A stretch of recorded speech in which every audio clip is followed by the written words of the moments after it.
I'm trying to grow a global watch brand from right here in my kitchen. So I put over my story, and the first video I put out got 500,000 views. Wow. And I thought, God, I'm onto something here. I took 6 orders in the first 10 minutes, and then I didn't take another order for 6 weeks. So now we've sold almost 7,000 watches now. Right, the first couple of years, £20,000 turnover first year, 21,000 next year, and this year we're going to do close to 2 million. Whoa. When I started, we had 2 ranges, Chrono and a Classic. They were both crap, and they hardly sold any. I want this business to be valued at over £100 million, and that's not going to happen overnight. I'm doing something completely different, which is going to change the way in which brands are run in the UK.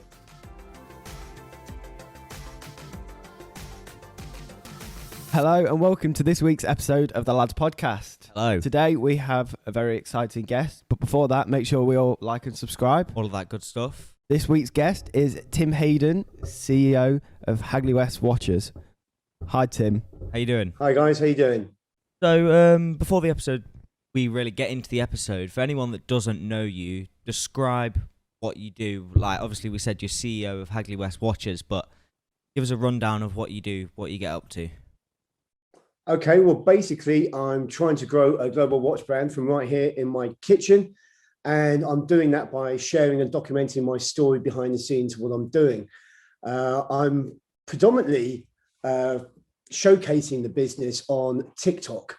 And I'm doing a variety of strange and weird things to promote my business, which I'm sure we're going to talk about. Yeah, definitely. Absolutely. So, let's start at the start, really. Where's the inspiration for you to start your own company, and especially a watch company? Yeah, well, do you know what? It was somebody else's idea. It was not my idea. I started the business with a partner, and it was him that said, I want to start a watch company. I said, okay, tell me about it. But where the inspiration for me really came from was I wanted to grow something massive. I've built businesses in the past. I've built big businesses in the past. Been an entrepreneur now for quite a long time, over 20 years. And I just thought, do you know what? I really want to go for it. I don't want to live with any regrets, you see. I don't want to get to 70, 80, 90 years old and look back and think, oh, I didn't go for it. So, yeah, I wanted to build a global brand. That was my main driver. The other driver, actually, was that I wanted to show my kids what the old man could do. So, as you said, you are on TikTok. You have over 500,000 followers on TikTok, and you do something quite unique over there. Where does the inspiration come for that style of video? If you want to explain what the video style is. What, the TikTok? Why I went on TikTok? Yeah. Why did you join TikTok? It's my son. You probably just heard me. My son's here at the moment. I've just fed him pancakes. A few years ago, we were on holiday. He was 7 years old, and he was using this TikTok app all the time, making these videos. And I thought, God, this is an app for kids. This is just kids like. So I dismissed it really. It wasn't until beginning of 2020, I started seeing other people interacting with TikTok. And I thought, God, there's something here. This is a moment. The funny thing was as well, when I started this business, I was told that the best way to grow it would be on Instagram, that there's a huge organic reach. Well, I was about 4 or 5 years too late for that. But when I saw TikTok come out, I thought, gosh, this has got a huge organic reach. We need to take advantage of it. And then I just thought, well, what can I do on there? Because I'm not going to show off my abs. Or do some TikTok dances. No one wants to see that. I'm not going to do any silly little dances. Again, no one wants to see that. So I just thought, well, I'll document my journey, and I'll put over my story. So I put over my story, and the first video I put out got 500,000 views. Wow. And I thought, God, I'm onto something here. So I just thought, well, let's just show the growth of the business. So now I do all these weird things like hand delivering of watches. I do these find me challenges, and it's basically my way of connecting with the community. That's really. I've got a question then based on that. Recently, you actually came to Nottingham, the area where we're based. Where did you actually find the inspiration to go and randomly hide yourself in different places and get people to try and obviously come and find you to give them a watch? Yeah, do you know what? It was just an idea I had one day. I just thought, well, you know what? My social media following is growing. After lockdown finished, so about a year ago, when we started going out again, loads of people are recognizing me. And it's got to the stage now where literally every single time I go out, I get recognized. Someone comes up to me or someone says hello. And I just thought, gosh, I wonder how far this has got. I wonder if I can hide somewhere and just announce where I am, and then people come and find me. I thought it would make good content. I thought it was a good way of reaching more people. And so, one day I just decided to go to a random place in London on the South Bank. I announced I was going to be somewhere in London, and I'm going to say, right, I'll reveal my location. First person comes up to me and says, love your journey, gets a free watch. And we did it. In 2.5 minutes it took someone to find me. Not long at all. That's not long at all. I remember there was one where it took you 3 seconds or something. Was it like something incredibly short? How did that happen? Inverness. Inverness, that was, yeah. Well, what happened was I was up in Inverness. I was handling some watches, and in the morning I went out and I did a live, and I said I'm going to do this Find Tim challenge.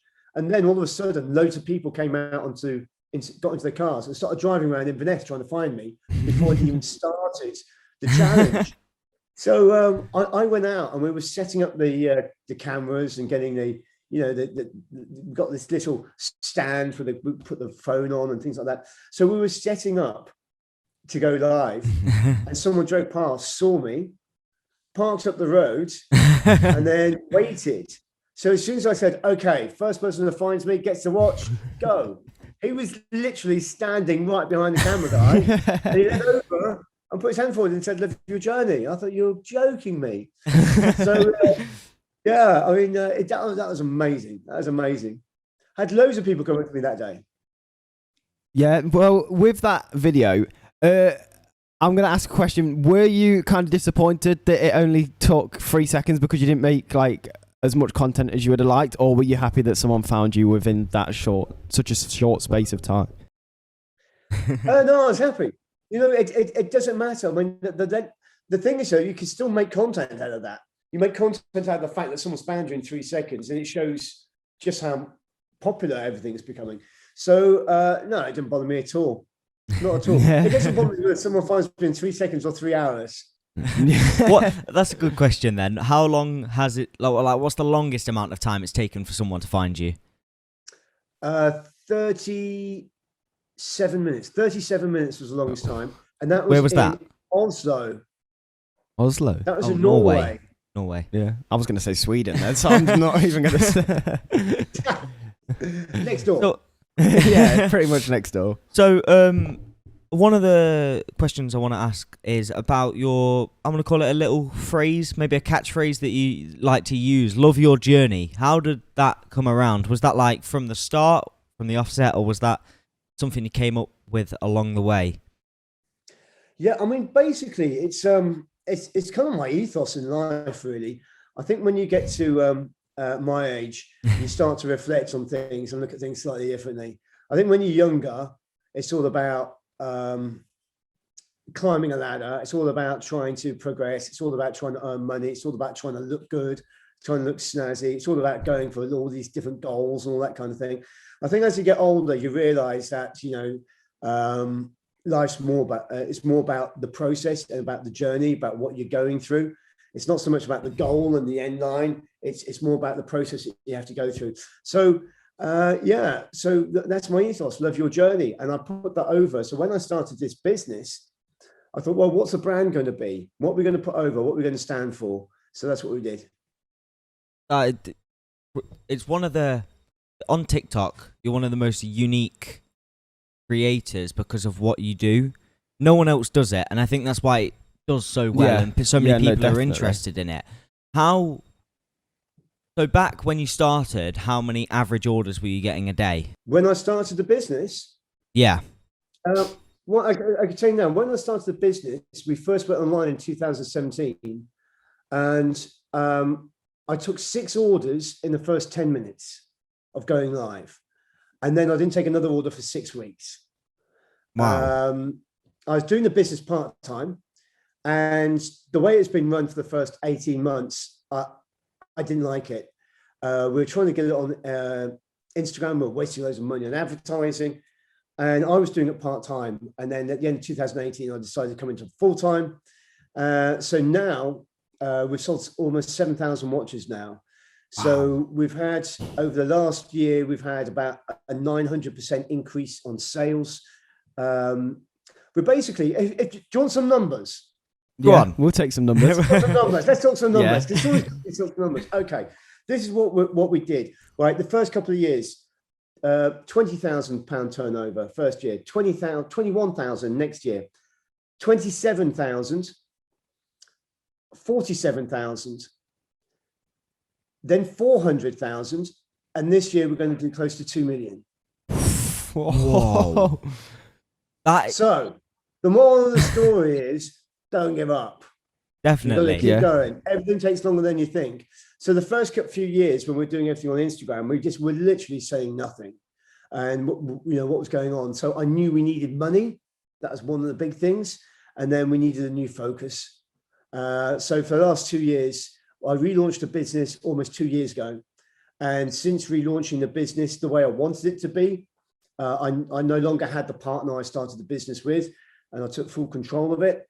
And so since been running the business the way I wanted it, and the growth, and by utilizing TikTok, we're a completely different company now.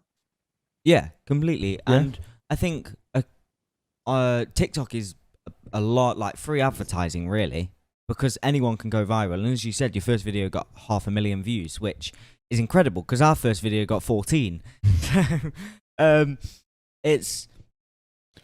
I'll lead on from a question from that. So we talk about the numbers, and you described yourself as an entrepreneur. For any young people or any old people that would like to become an entrepreneur, how would they go about doing so? Are there any top tips that you would give? Oh, those tips. The first thing is, first off, entrepreneurship at the moment is like the sexy thing to do, isn't it? It seems like everyone wants to be an entrepreneur because everyone sees what the goal is. They have a look at what the goal is, go, I want that. Whether it be the car, the house, the money, whatever it is. The whole idea with entrepreneurship is whether or not you are an entrepreneur. Not everyone can be an entrepreneur. And that's the absolute truth. I know a lot of people say anyone can be an entrepreneur. That's bullshit. You can't. It's like saying everyone can be a soldier. They can't. You've got to have self-awareness. Now, what makes an entrepreneur is a person that wants to go through the process to get that goal. Not someone who wants that goal, but it's the people that want the process to go through. Because entrepreneurship really isn't sexy. It's not. It's not a sexy life. It's early mornings. You're traveling. You're getting up. I mean, you're working from the kitchen. I've got my staff sitting here behind me. We are actually building this out of the kitchen. We've got a lot of work to do here. It's not as if we're sitting on a yacht somewhere in Monaco. This is, it's a lot of long hours. It's a lot of hardship. It's painful, excruciatingly painful. There's times when you're sitting there and you're thinking, what am I doing? Why am I doing this? It's stressful, but that is the journey. And I get turned on by that. That's how weird I am. If you get turned on by that process and you absolutely love that, then you're an entrepreneur. Not because you want to sit on the yacht. That doesn't make you an entrepreneur. Yeah. Definitely. Well, when you first started, was it just a men's range? Was it like a small men's range? And obviously now you're doing the women's range, if I'm right, and you're launching NFTs. Is this another way for you to upscale the business for more? Yeah, definitely. When I started, we had 2 ranges, a chrono and a classic, and they were both crap, and they hardly sold any. They're my first designs. They weren't good. So when I relaunched the business, we revamped the styles and the designs.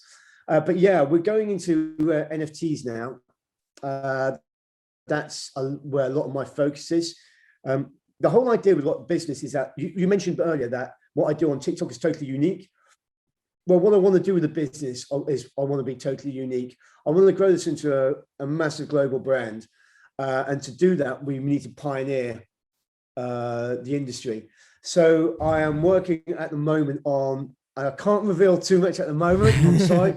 No, with the fine. NFTs, that I'm doing something completely different, which is going to change the way in which brands are run in the UK.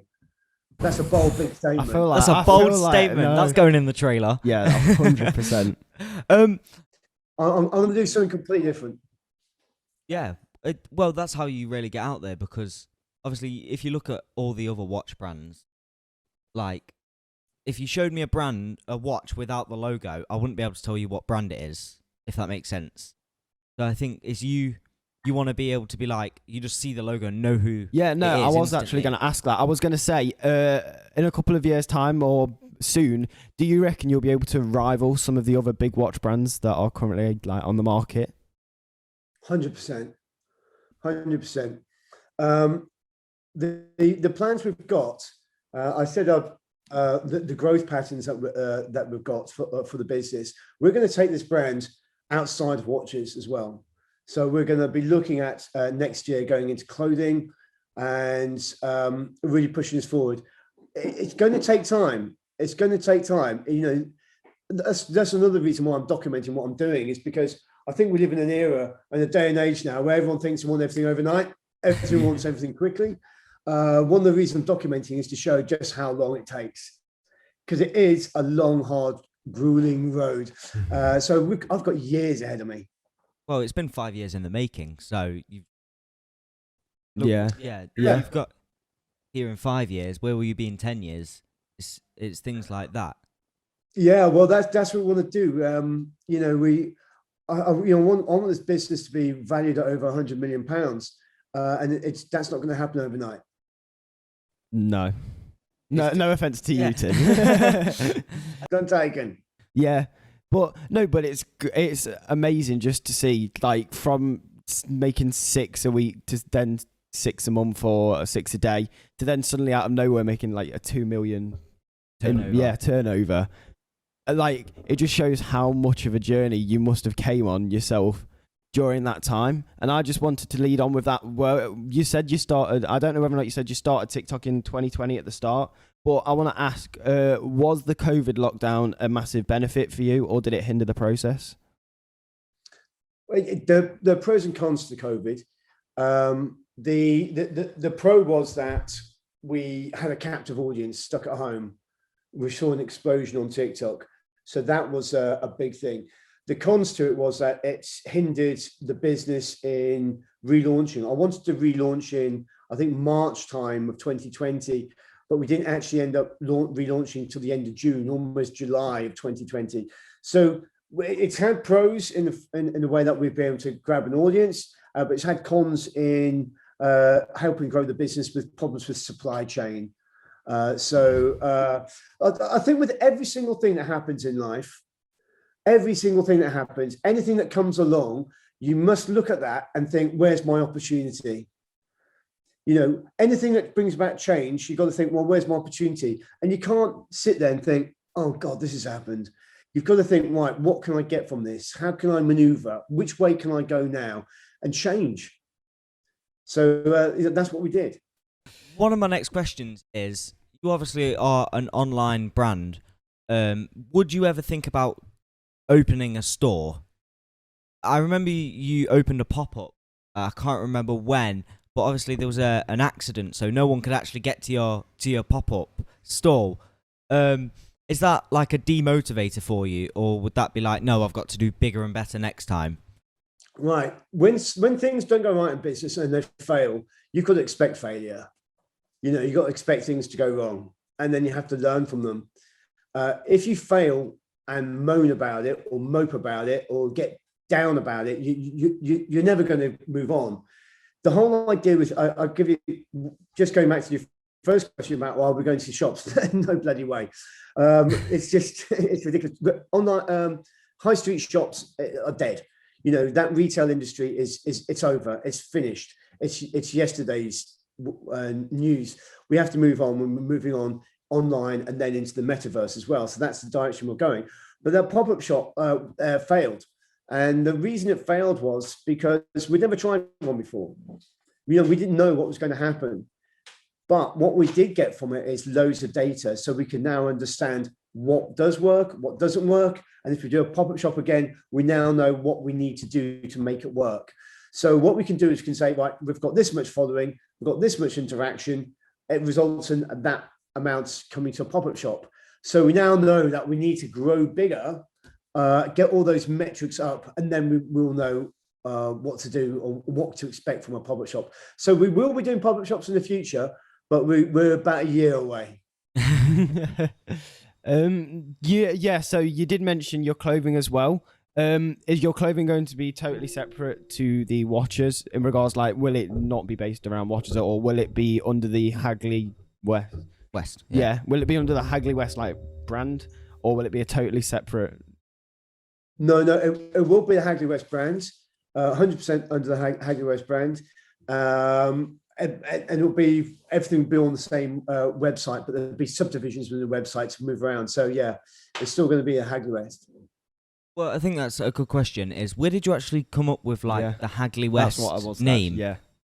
Where did that? How did I come up with the Hagley West? Yeah. It's I have a big love of a certain sport. Do you guys like cricket? It's not. Yeah, no, I like cricket, but it's not. A lot of people not a lot of people like cricket. Yeah, I do enjoy watching it. But it's not like my go-to sport. Okay, no, that's fair enough. I think it's whatever you're brought up with. My dad was a massive cricket fan, so and my granddad as well. So, and my kids are cricket fans now. But basically, being a cricket fan, I play my cricket in Menorca, believe it or not. This is the thing. I'm flying out there on Friday. I'm playing there this weekend. But I was in Menorca with the guy I set up the business with, partner, and it was in Menorca that we first started discussing the watches. So I met this guy, my partner, through playing cricket, and the name of the cricket team that we were playing for was West Hagley Cricket Club. And so we just switched names around to Hagley West. That's it. So it's all cricket based. All cricket based. So cricket. It is. To the No, roots. to be fair, it is very. It sounds like a brand's name though. Like, even though I would not have thought that was like a cricket club just like switched, because it seems so unique. It's in the Midlands. It's near. It's in Worcestershire. I was captain of West Hagley for years. And I played for them, just friendly cricket on a Sunday, village cricket. And I mean, I still every so often turn out for them. Every so often. Getting a bit old now. It's getting Well, just before the episode started, Finn's dad was just going out and he went, "Oh, who have you got on?" And then, because Finn's dad is a big watch fan. He is a big watch fan. And he was like, Finn was like, "Oh yeah, Tim Hayden." He was like, "I recognise the name. Why do I recognise it?" And then he's like, "Is it the guy that does like the Hagley West guy, the guy that goes all over the country?" And we were like, "Yeah." And he's like, "Oh, whoa, that's actually sick." He didn't even like get me to ask any questions from him though. That's the thing. He was just like, but it shows, because we've had some guests on before where like my parents haven't known, but for then also I watch the TikTok and all the content, and then he watches it as well. It kind of, because it's that unique that everyone in some form can enjoy your content. And you know, I thought I'd only be sort of being watched by middle-aged people, but I'm hitting a whole spectrum really. So that there's loads of people for all different ages are watching. So it's nice. It's nice that everyone's. I think the thing is as well with TikTok is that it's such a transparent platform that you can the only people that succeed on there are people who are themselves. I think as soon as you try to start to bullshit someone, that you that don't have bullshit it. one comes up Yeah. against on this guy's phone, and they switch off. So if you're genuine and you're just yourself on there, you can really succeed. Yeah. Yeah, I think your content is very like dynamic and it aims to everyone, and I think that's probably why. Because I would never think about buying an analog watch, but then when you see your videos, it's like, oh, I'll have a look, and then you look at the website, and then you go, oh, that one's nice, and then that then it's just like people have a look, buy one, and then oh, I like that one as well, buy that one. It's like, but that could happen to someone that's 60, also someone that's like 18. Yeah, no, that is like you said about the spectrum, like. Yeah, I mean it's crazy, really, because I mean a lot of people thought they go, oh, watch the dead. That they're and like you said, analog watches are dead, but because a lot of people now tell the time from their phone.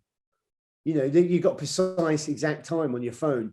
So now what people do is that instead of looking to buy or spend a lot of money on a watch, what they want to do is buy affordable watches, but buy multiple affordable watches because they want to wear it as a fashion garment. So they want different colors to match with different outfits and things like that. Yeah. So that's what we're doing. We're bringing out loads of different colors for people to match with different outfits, and it seems to be working.